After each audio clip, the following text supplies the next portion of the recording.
Hi friends, welcome back to our channel. 8ാം ക്ലാസ്സിൻ്റെ English ക്ലാസ്സിലേക്ക് എല്ലാ കൂട്ടുകാർക്കും സ്വാഗതം.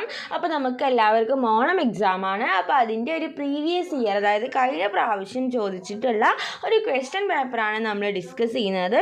അപ്പോൾ നമുക്ക് ഫസ്റ്റ് ആക്ടിവിറ്റി നോക്കി വെക്കാം. ഫസ്റ്റ് എന്താണ്, ഒരു പാരഗ്രാഫ് തന്നിട്ടുണ്ട്. ഞാൻ അത് വായിച്ച് നോക്കിയിട്ട് അതിൻ്റെ അടിയിലുള്ള ക്വസ്റ്റ്യൻസിന് ആൻസർ ചെയ്യുക. അപ്പോൾ നമുക്ക് വായിച്ച് നോക്കാം.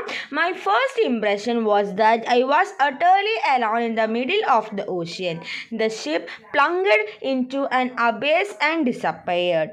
I had no idea what was happening. അപ്പോൾ ഇത് എവിടുത്തെ ഷിപ്പ്രക്കഡ് സെയിലർ എന്ന് പറയുന്ന നമ്മൾ പഠിച്ചിട്ടുള്ളതിലെ പാരഗ്രാഫാണ്. ഓക്കെ, അപ്പോൾ അതുകൊണ്ടാണ് മീനിങ് ഒന്നും പറയാത്തത്. അപ്പോൾ നമുക്ക് നോക്കി നോക്കാം. I took hold one of the bobbing crates and stupidly began to contemplate the sea.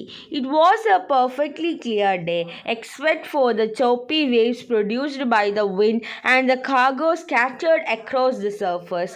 There was no evidence of a shipwreck. Soon I began to hear shouts nearby. Though the sharp whistling of the wind, I recognized the voice of Julia Amader Cabello, the tall, well-built officer who was yelling at someone. Fats a hole there. അപ്പോൾ എന്താണ്, അവിടെ കപ്പലിൽ ഇങ്ങനെ മുങ്ങുന്ന ആ ഒരു സിറ്റുവേഷനാണ് ഇവിടെ പറയുന്നത്. What was the narrator's first impression? അപ്പോൾ ഈ നറേറ്ററിൻ്റെ ഫസ്റ്റ് ഇംപ്രഷൻ എന്തായിരുന്നു?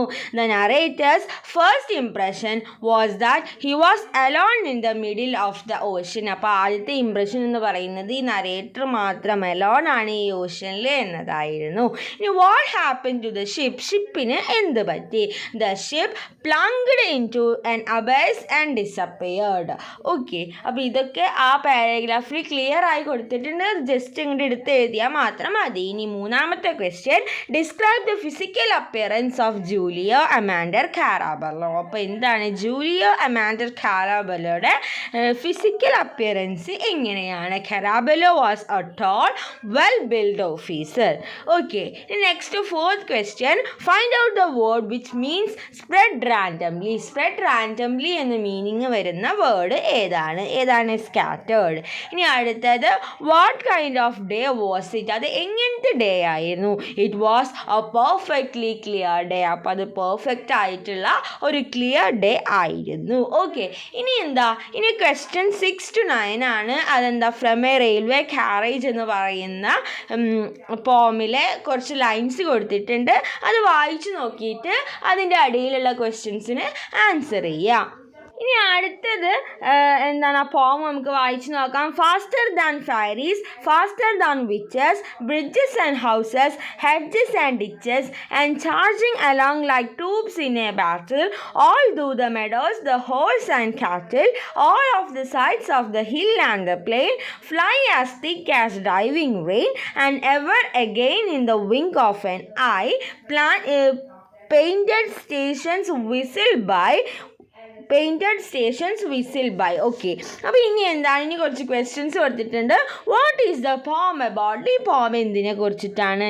The poem is about A train journey. എന്തിനെ കുറിച്ചിട്ടാണ്? ഒരു ട്രെയിൻ ജേർണിനെ കുറിച്ചിട്ടാണ് ഈ പോം. ഇനി എന്താ, which line shows the high speed of the rain? ഈ റെയിൻ്റെ ഹൈ സ്പീഡ് കാണിക്കുന്ന ലൈൻ ഏതാണ്? ഏത് ലൈനാണ്? Faster than fairies, faster than witches. ഇനി എന്താ, pick out any two pairs of rhyming words from the lines. witches, ditches, അതുപോലെ തന്നെ battle, cattle. ഇനി എന്താ, find out an instance of simile from the lines given. അപ്പോൾ ഇതിൽ നിന്ന് simile കണ്ടുപിടിക്കാൻ എന്താണ്? and charging along like troops in a battle. Okay, അപ്പോൾ അതാണ് സിമിലിക്ക് ഒരു എക്സാമ്പിൾ. അടുത്തത് നമുക്ക് അറിയാത്തൊരു പാസേജ് തന്നിട്ടുണ്ട്. അത് വായിച്ചിട്ട് അതിൻ്റെ അടിയിലുള്ള ക്വസ്റ്റ്യൻസിന് ആൻസർ ചെയ്യുക.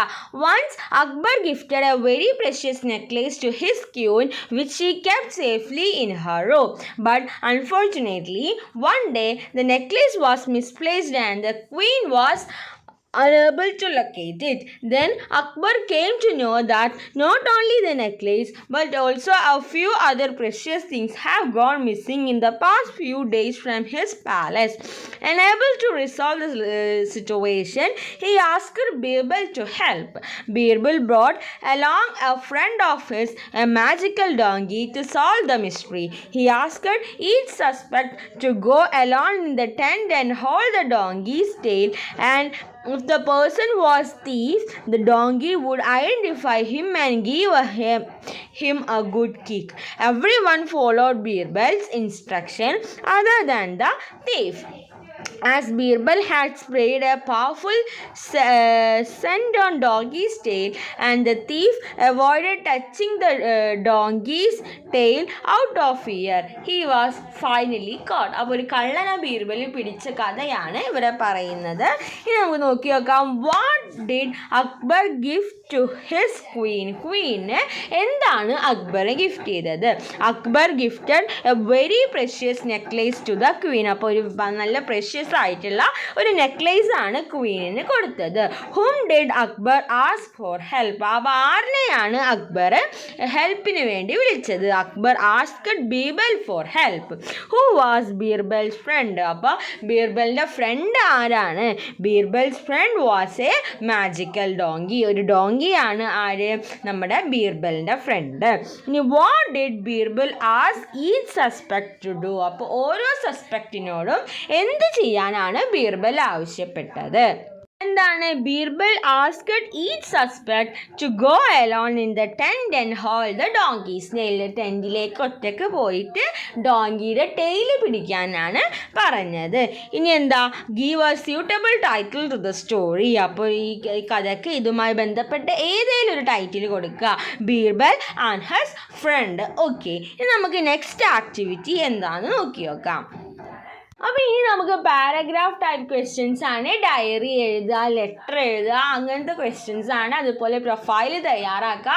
അപ്പോൾ അതൊക്കെ കൂട്ടുകാർ നോക്കിയിട്ട് പോവുക. ഇനി അടുത്ത അതൊക്കെ കഴിഞ്ഞിട്ടുള്ള ബാക്കിയുള്ള ക്വസ്റ്റ്യൻസ്, ബാക്കി ഇങ്ങനെ വൺ വേർഡ് ക്വസ്റ്റ്യൻസ് എങ്ങനത്തെയെന്ന് നോക്കി നോക്കാം. ഇനി അടുത്തത് എന്താ? എഡിറ്റ് ചെയ്യാനുള്ള ഒരു പാസേജാണ്. Tyl reached Battenberg, ride on a donkey. Ride അല്ല അവിടെ വരിക, riding on a donkey. When the captain of the guards heard that Tyl is അല്ല അവിടെ വരിക, വാസ് ആണ്. Was a Flemish painter. He allowed him to enter the palace. അപ്പോൾ ഇങ്ങനെയാണ് കറക്റ്റായിട്ട് വരിക. ഓക്കെ, നമുക്ക് നെക്സ്റ്റ് 22 ഇനി അടുത്ത ക്വസ്റ്റ്യൻ നോക്കി നോക്കാം. ഇനി എന്താ? Word pyramid തയ്യാറാക്കാനാണ്. ബോയ് വെച്ച് തയ്യാറാക്കിയിട്ടുണ്ട്. Boy, the toll boy in the class. അപ്പോൾ ഇനി ഇതുപോലെ നമ്മളോട് ക്യാറ്റ് വെച്ചിട്ട് എഴുതാനാണ് പറയുന്നത്. അപ്പോൾ നമുക്ക് cat, the big cat on the wall എന്ന് തയ്യാറാക്കാം. ഓക്കെ, അപ്പോൾ ഇങ്ങനത്തെ ക്വസ്റ്റ്യൻസ് ആണ് എക്സാമിന് ചോദിക്കുക. അപ്പോൾ ഇങ്ങനത്തെ വൺ വേർഡ് ക്വസ്റ്റ്യൻസും പാറ്റേണും ഒക്കെ കൂട്ടുകാർ നോക്കിയിട്ട് പോവുക. അപ്പോൾ ഇത്രയും പറഞ്ഞ കാര്യങ്ങൾ കൂട്ടുകാർക്ക് യൂസ്ഫുൾ ആണെന്ന് വിചാരിക്കുന്നു. Thanks for watching.